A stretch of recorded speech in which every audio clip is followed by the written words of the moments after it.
Hello students, my name is Debujit Shah and welcome to my YouTube channel Laws of Physics। तो आज के video में मैं आप लोगों के साथ इलेक्ट्रोस्टैटिक पोटेंशियल एनर्जी के टॉपिक से कुछ बहुत बेहतरीन और शानदार न्यूमेरिकल डिस्कस करने जा रहा हूं। इसके लास्ट वाले वीडियो में मैंने आप लोगों के साथ इलेक्ट्रोस्टैटिक पोटेंशियल एनर्जी का डिटेल्स में कंसेप्ट डिस्कस किया था।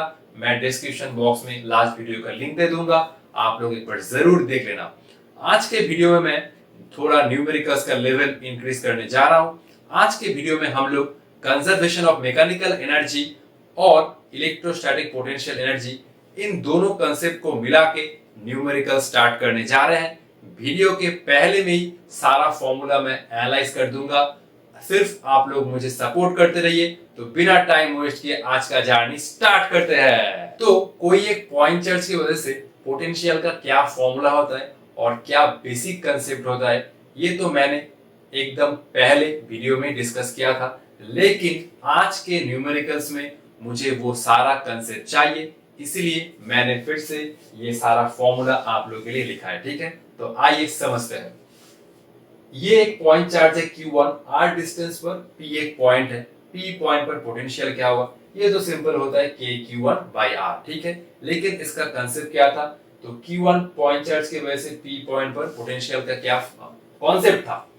ठीक है, ये कॉन्सेप्ट था कि कोई एक पॉइंट चार्ज Q0 को इंफिनिटी से P पॉइंट तक लाओ with the help of external agent, work done निकालो और डिवाइड बाय कर दो जिस चार्ज को तुम ले आ रहे हो Q0। ठीक है, यही फॉर्मूला था potential at the point P equal to work done by external agent in bringing Q0 from infinity to that point divide by Q0। ठीक है, तो जिस पॉइंट चार्ज को ले आ रहे हो इंफिनिटी से P पॉइंट तक with the help of external agent, work done निकालो, डिवाइड बाय Q0 कर दो, आ जाएगा P पॉइंट पर पोटेंशियल। और इसी का जो बेसिक फॉर्मूला होता है KQ1/r, ये तो हम सभी लोग जानते हैं। ठीक है, नेक्स्ट ये एक पॉइंट है इनिशियल पॉइंट, ये एक पॉइंट है फाइनल पॉइंट। ठीक है, तो मैं स्मॉल q चार्ज को इस पॉइंट से इस पॉइंट तक मूव कर रहा हूं। ये हुआ इस पॉइंट पर पोटेंशियल Vi और ये हुआ Vf इस पॉइंट पर पोटेंशियल। ठीक है, तो इलेक्ट्रोस्टैटिक फोर्स जो वर्क डन कर रहा है वो क्या होगा, -q * Vf - Vi। ये हुआ पोटेंशियल एट फाइनल पॉइंट, ये हुआ पोटेंशियल एट इनिशियल पॉइंट। ये q कौन सा है, स्मॉल q जो मूव कर रहा है। ठीक है, और अगर एक्सटर्नल एजेंट की मदद से लिखना चाहते हो तो ये सिंपल -q + q से रिप्लेस होगा, क्योंकि इस केस में चार्ज का जो मूवमेंट होगा वो होगा स्लोली। ठीक है, तो अब हम लोग लास्ट डे का फॉर्मूला रिवाइज करते हैं, उसके बाद हम लोग प्रॉब्लम्स में एंटर करेंगे। ठीक है, तो electrostatic potential energy of two point charge क्या होता है, Q1 Q2 दो पॉइंट चार्ज है r सेपरेशन में, तो ये सिंपल फॉर्मूला था, हमने लास्ट डे इसका डिराइव भी किया था Q1 Q2/r। ठीक है, अगर ये माइनस होता है तो ये सामने माइनस लिखना होगा। ठीक है, पोटेंशियल एनर्जी के एक्सप्रेशन में हमें साइन लेके चलना होता है। और थ्री पॉइंट चार्ज के लिए क्या फॉर्मूला होता है, सिंपल दोनों चार्ज का कॉम्बिनेशन लेते रहो। ठीक है, ये तीन चार्ज है तो ये तीन कॉम्बिनेशन बनेगा Q1 Q2 divide by separation R12, Q2 Q3 divide by separation R23 और ये Q1 Q3 divide by separation R13। ठीक है, ऐसे अगर n नंबर ऑफ चार्ज होता है तो उसके लिए कॉन्फ़िगरेशन होता है नंबर ऑफ टर्म्स, ये होता है n * n-1/2। ये तो मैंने आप लोगों को लास्ट वीडियो में ही बताया था। ठीक है, और ये भी एक फॉर्मूला हमने डिस्कस किया था, ये होता है change in potential energy, that is potential energy of the final configuration minus potential energy of the initial configuration, और ये होता है minus of work done by electrostatic force. और अगर एक्सटर्नल एजेंट की मदद से लिखना चाहते हो तो ये बन जाएगा प्लस ऑफ एक्सटर्नल एजेंट। तो अब हम लोग कंजर्वेशन ऑफ मैकेनिकल एनर्जी का जो बेसिक कंसेप्ट होता है वो एक बार डिस्कस कर लेते हैं। ठीक है, पहले ये सारा फॉर्मूला कॉपी कर लो, आज के न्यूमेरिकल्स में ये सारा फॉर्मूला का हम लोग यूज करने वाला है। ठीक है, चलो, तो ये हुआ कंजर्वेशन ऑफ मैकेनिकल एनर्जी जो 11 में वर्क पावर एनर्जी है। ठीक है, इसको फिर से हमें चाहिए आज। ठीक है, तो बेसिकली अगर non conservative force external force absent है तभी ये इक्वेशन वैलिड है।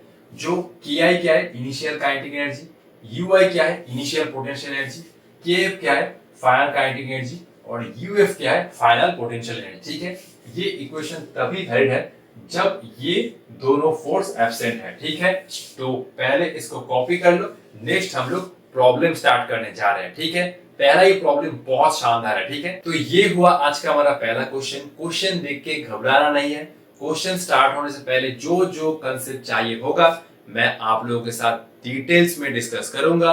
सिर्फ मेरे ऊपर कॉन्फिडेंस रख सकते हैं आप। तो एक बार आप क्वेश्चन पढ़ते हैं।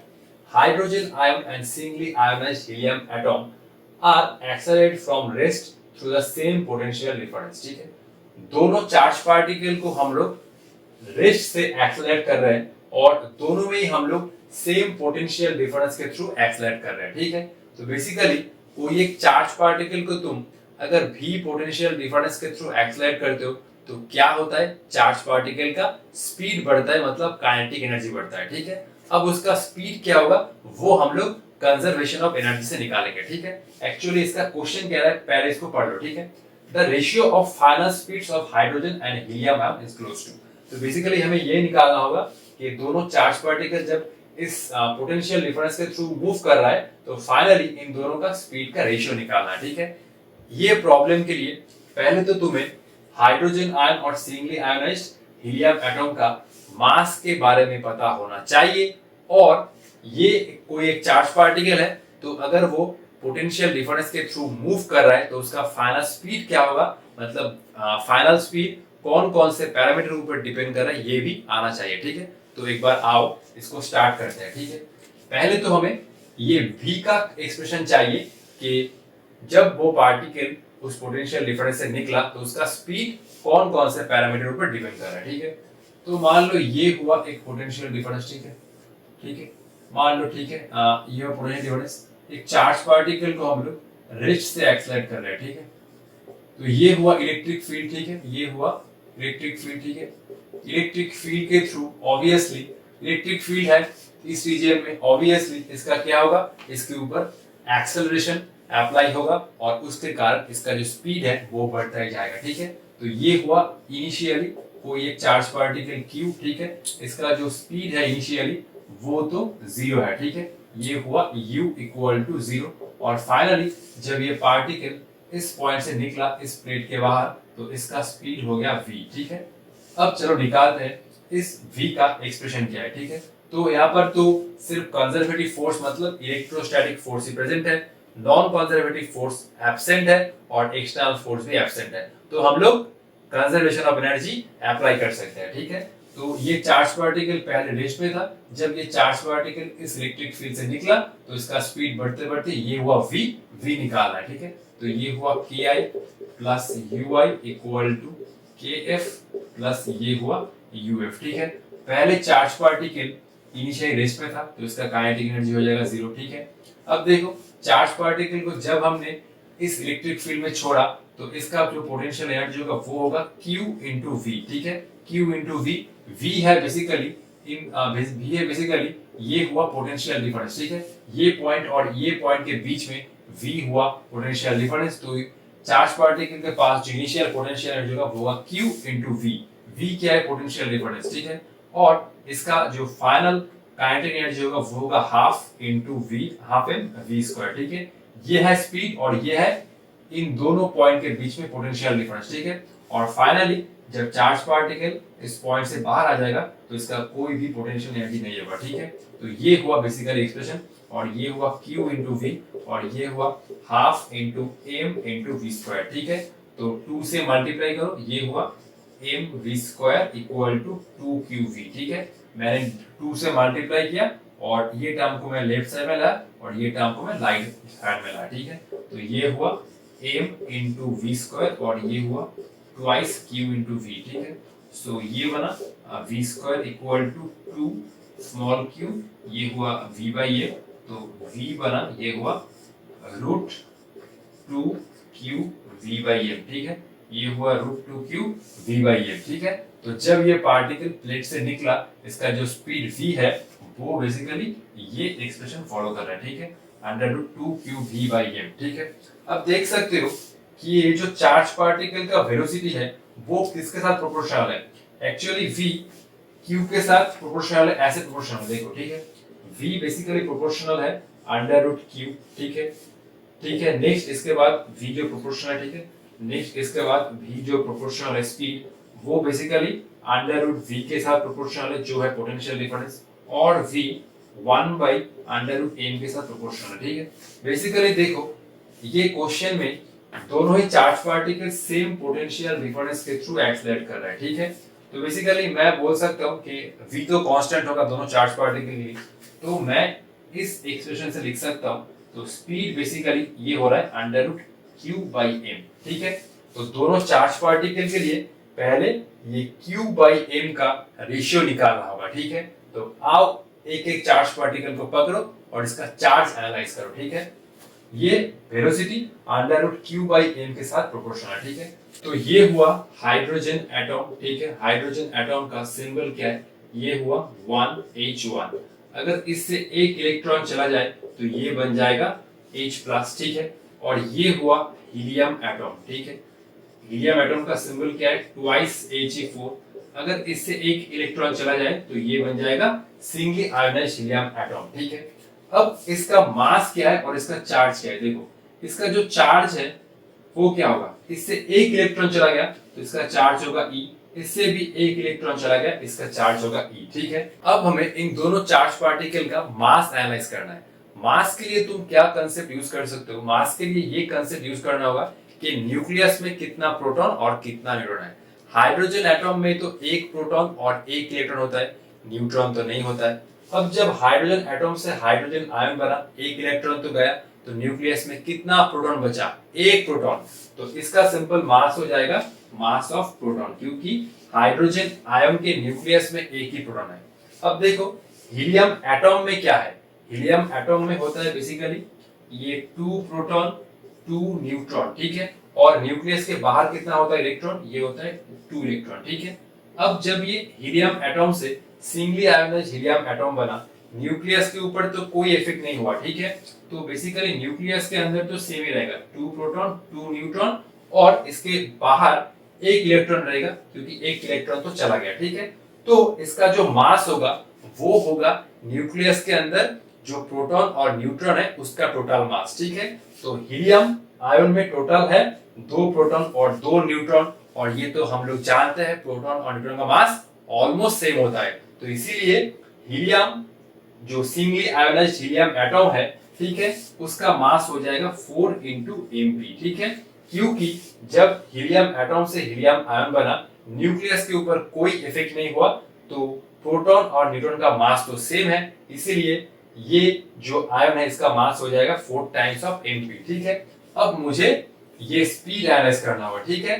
तो हाइड्रोजन आयन का चार्ज निकाल लिया, मास निकाल लिया, हीलियम ये जो सिंगली आयोनाइज्ड हीलियम एटॉम है इसका चार्ज निकाल लिया, मास निकाल लिया, अब रेशियो निकाल दो, ठीक है। ये कॉपी कर लो, ठीक है। 1 2 3 4 5 इसको मैं इरेज कर रहा हूं, ठीक है। 1 2 3 4 5, ठीक है, चलो, ठीक है। तो बहुत ही सिंपल है, ठीक है। देखो आओ, तो ये हो रहा है velocity under root Q by M, ठीक है। तो ये मैं एनालाइज करूंगा, ठीक है। ये हुआ v ऑफ H+ और ये हुआ हीलियम प्लस, ठीक है। ये हुआ under root Q by M ना, क्यू बाई एम। तो हाइड्रोजन के लिए चार्ज कितना है H+ के लिए, ये हुआ E, और ये हुआ नीचे मास, ये हुआ mp, ठीक है।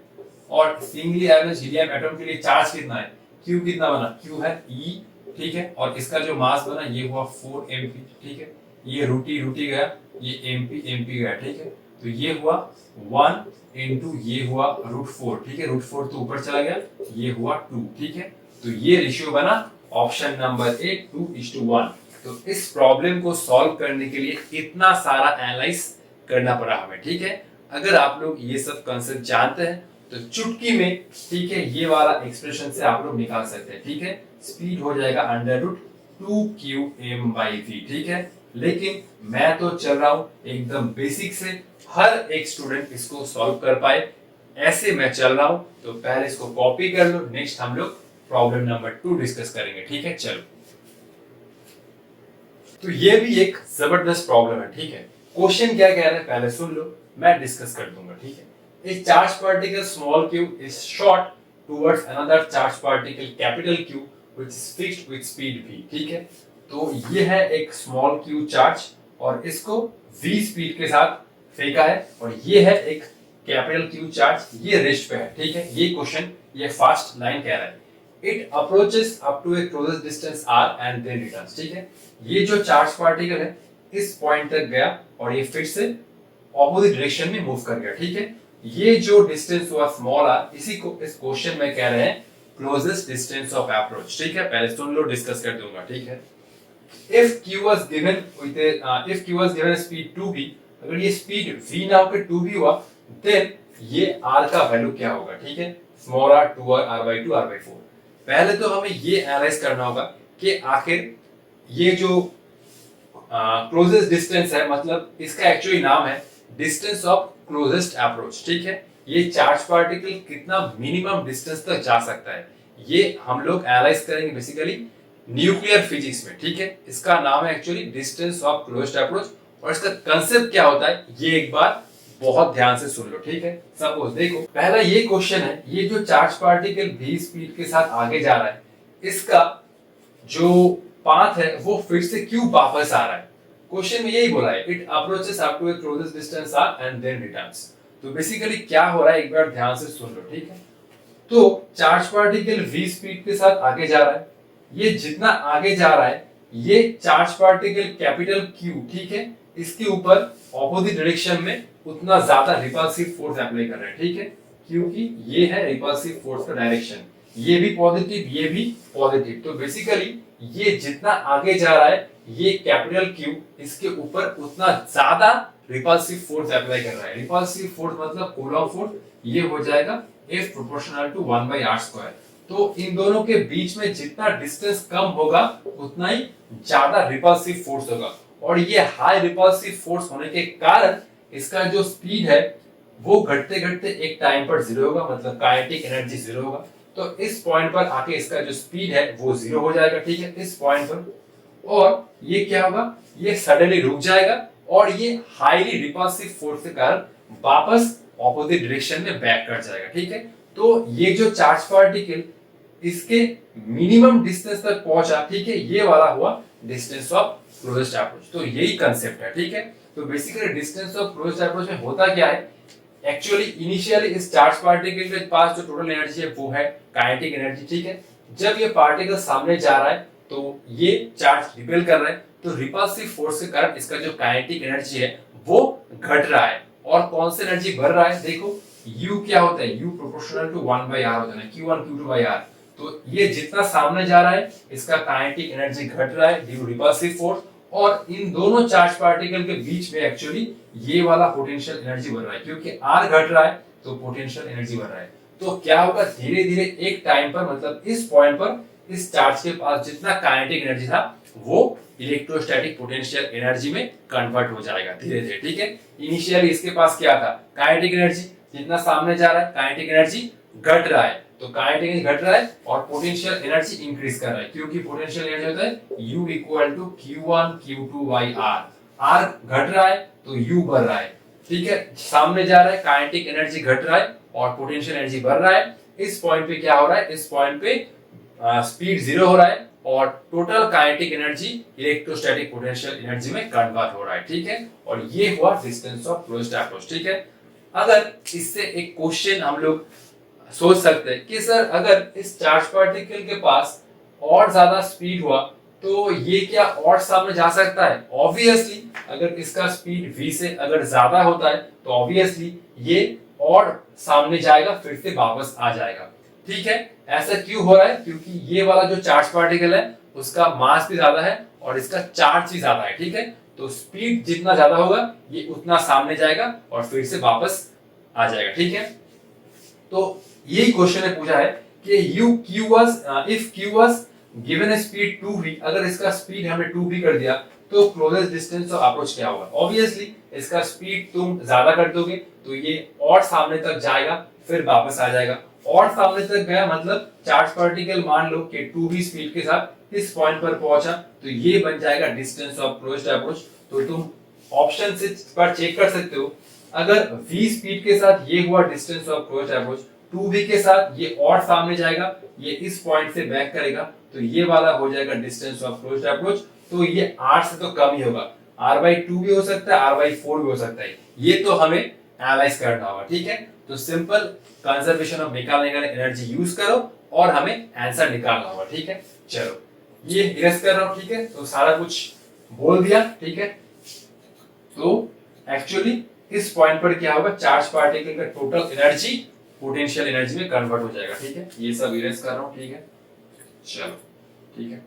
अब देखो मैं इन दोनों पॉइंट का बात करूं। ठीक है, ये हुआ एक पॉइंट ए और ये हुआ एक पॉइंट बी। ठीक है, तो चार्ज पार्टिकल इनिशियली इस पॉइंट पर है और फाइनली इस पॉइंट पर है। ठीक है, तो ये इक्वेशन लगाओ, ये हुआ K I plus U I equal to K F plus U F. ठीक है, चार्ज पार्टिकल के पास इनिशियली जो काइनेटिक एनर्जी है वो है half into M into V square, और ये मैं एज्यूम कर रहा हूँ कि ये दोनों चार्ज पार्टिकल इनिशियली बहुत दूर है, तो इसीलिए जो पोटेंशियल एनर्जी होगा वो होगा जीरो। ठीक है, फाइनली चार्ज पार्टिकल के पास कोई भी काइनेटिक एनर्जी नहीं है, क्योंकि चार्ज पार्टिकल इस पॉइंट पर जब पहुंचा इसका स्पीड जीरो हो गया। ठीक है, और जब ये चार्ज पार्टिकल बी पॉइंट पर पहुंचा तो इन दोनों के पास मतलब ये जो सिस्टम बना, तो सिस्टम में जो इलेक्ट्रोस्टैटिक पोटेंशियल एनर्जी है वो कितना बना, ये होगा k small q capital Q divide by r। ठीक है, यही तो फॉर्मूला था, जब पार्टिकल बी पॉइंट पर पहुंचा तो स्मॉल q और कैपिटल Q का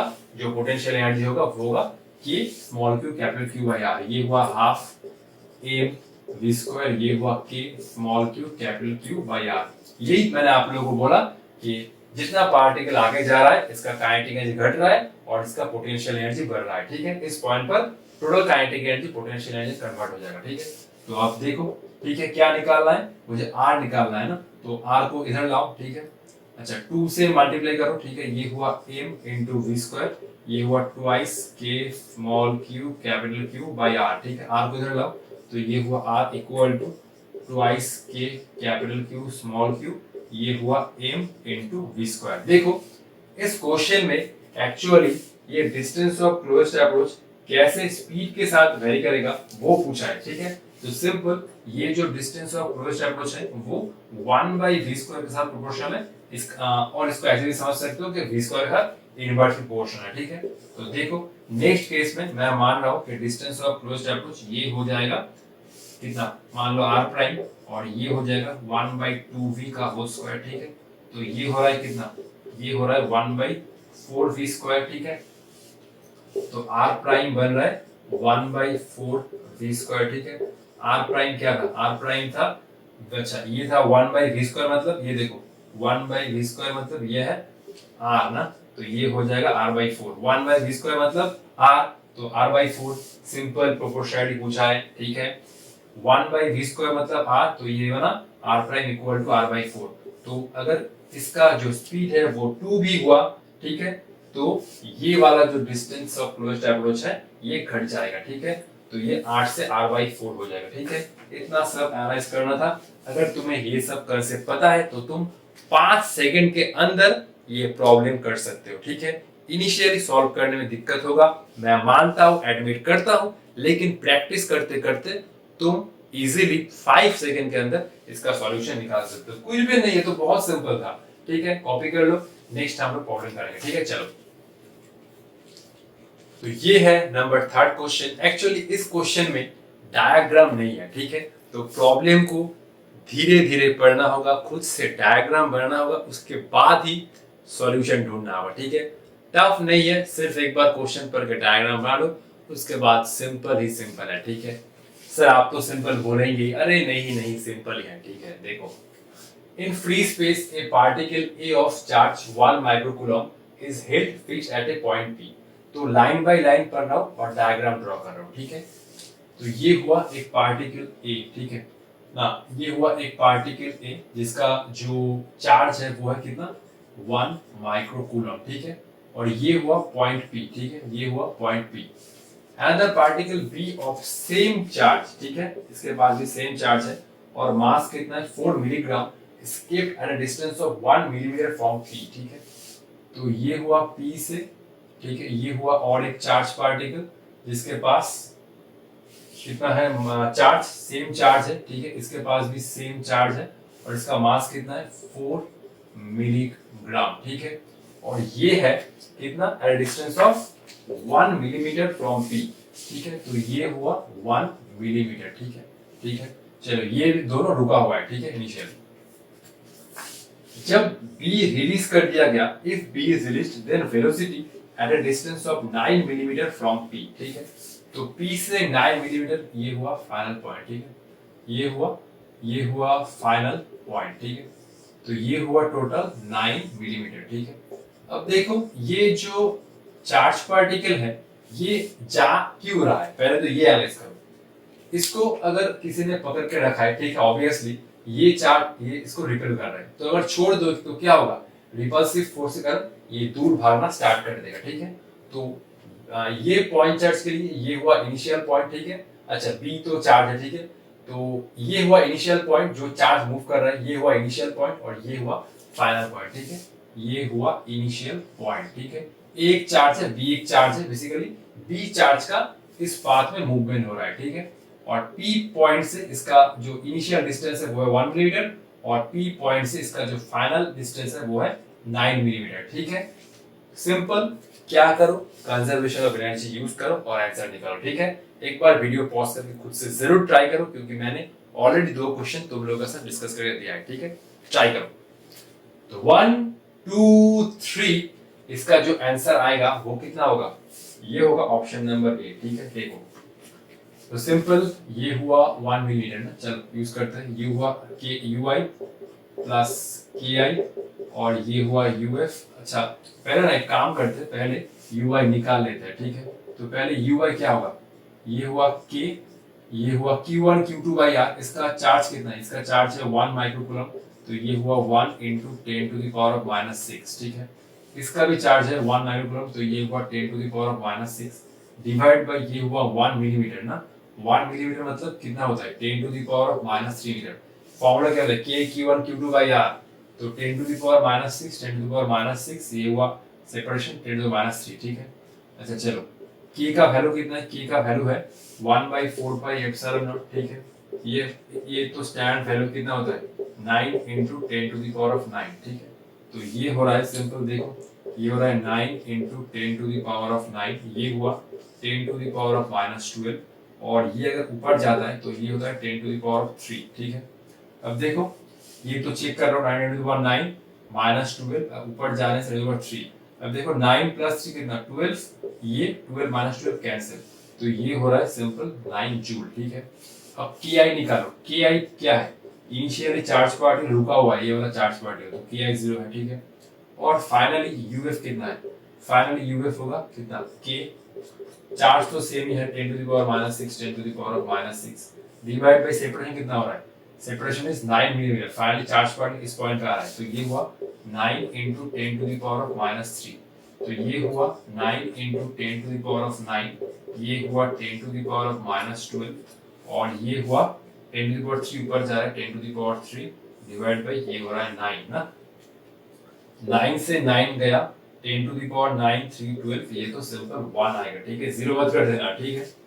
और KF क्या होगा, KF ना, KF simple half into m into v²। m कितना है, m है 4 मिलीग्राम, तो मिलीग्राम को केजी में कन्वर्ट करना होगा। m इज 4 मिलीग्राम, मतलब ये हुआ 4 × 10⁻³ ग्राम, ग्राम को केजी में लाओ तो ये हो जाएगा 10⁻³ 10⁻³ केजी, तो ये होगा सिंपल 4 × 10⁻6 केजी। एक बार कैलकुलेशन चेक कर लेता हूँ, मिलीग्राम से ग्राम में लिया, ग्राम से केजी में लिया, तो ये हुआ 4 × 10⁻6 केजी, तो ये हुआ 4 × 10⁻6 × v², 2 से 4 गया 2, तो ये हुआ 2 × 10⁻6 × ये हुआ v², ठीक है। अब सिंपल ui कितना है 9, ki 0, uf इज 1, ठीक है। तो चलो इसको इरेज कर लो, 9 और 1 है, चलो ये ठीक है। तो सब कुछ निकाल लिया, सिंपल इक्वेशन पे पुट कर दो, आ जाएगा आंसर, ठीक है। ui प्लस ki, ठीक है, ये हुआ ui प्लस ki, ये हुआ uf प्लस kf, क्योंकि प्रॉब्लम में नॉन कंजर्वेटिव फोर्स और एक्सटर्नल फोर्स कुछ भी प्रेजेंट नहीं है, ठीक है। ui कितना था 9, ki तो 0 है, ठीक है, uf कितना है 1 और kf कितना है, kf है 2 × 10⁻6 × v², तो ये 1 को इधर लाओ, ये हो जाएगा 2 × 10⁻6 × v², ये हुआ 9 - 1 8, तो ये हुआ 2 से 8 गया, ये हुआ 4, ठीक है, तो ये हुआ v² = 4 divide by 10 to the power minus 6, ये हुआ 4 into 10 to the power of 6, ठीक है।